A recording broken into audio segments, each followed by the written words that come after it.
Hi everybody, welcome to pregnancy scan series part 3. ಇವತ್ತು ನಾವು bleeding in the early pregnancy ಇದ್ರ ಬಗ್ಗೆ ನಾವು ಡಿಸ್ಕಸ್ ಮಾಡೋಣ.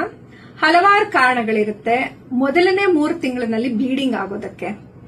ಕೆಲವೊಂದ್ಸಲ ಇಂಪ್ಲಾಂಟೇಶನ್ ಬ್ಲೀಡಿಂಗ್ ಇಂದ ಇದಾಗಿರಬಹುದು, ಕೆಲವೊಂದ್ಸಲ ಸಬ್ಕೊರಿಯೋನಿಕ್ ಹೆಮರೇಜ್ ಇಂದ ಇದು ಆಗಿರಬಹುದು, ಕೆಲವೊಂದ್ಸಲ ಥ್ರೆಟನ್ಡ್ ಅಬಾರ್ಷನ್ ಅಥವಾ ಕಂಪ್ಲೀಟ್ ಅಬಾರ್ಷನ್ ಅಥವಾ ಮಿಸ್ಕ್ಯಾರೇಜ್ ಅಂತ ಕರಿತೀವಿ.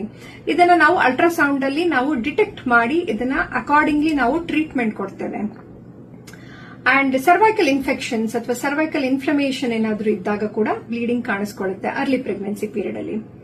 ಇನ್ನು ಸೆಕ್ಷುಯಲ್ ಇಂಟರ್ಕೋರ್ಸ್ ಮಾಡಿದಾಗ ಫಸ್ಟ್ 3 ತಿಂಗಳಿನಲ್ಲಿ ಅವಾಗ ಕೂಡ ಕೆಲವೊಂದ್ಸಲ ರೇರ್ಲಿ ಬ್ಲೀಡಿಂಗ್ ಕಾಣಿಸ್ಕೊಳ್ಳೋ ಚಾನ್ಸಸ್ ಇರುತ್ತೆ.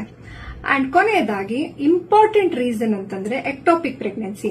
ಎಕ್ಟೋಪಿಕ್ ಪ್ರೆಗ್ನೆನ್ಸಿ ಅಂತಂದ್ರೆ ಗರ್ಭಾಶಯದ ಹೊರಗೆ ಅಂದ್ರೆ ಫೆಲೋಪಿಯನ್ ಟ್ಯೂಬ್ಸ್ ಅಥವಾ ಓವರೀಸ್ ಅಥವಾ ಸರ್ವಿಕ್ಸ್ ನಲ್ಲಿ ಪ್ರೆಗ್ನೆನ್ಸಿ ಬೆಳೀತಕ್ಕಂಥದ್ದು.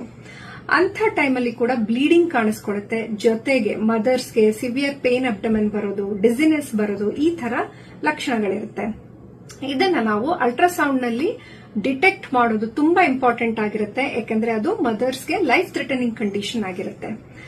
ಇದ್ರ ಬಗ್ಗೆ ನಾನು ಇನ್ನಷ್ಟು ಮಾಹಿತಿನ ಕ್ಯಾಪ್ಷನ್ ಅಲ್ಲಿ ಕೊಟ್ಟಿರ್ತೇನೆ, ಅದನ್ನ ನೋಡಿ ತಿಳ್ಕೊಳ್ಳಿ. ಹಾಗೆ ಇನ್ನಷ್ಟು ಮಾಹಿತಿಗಾಗಿ ಈ ಪೇಜ್ ನ ಫಾಲೋ ಮಾಡಿ.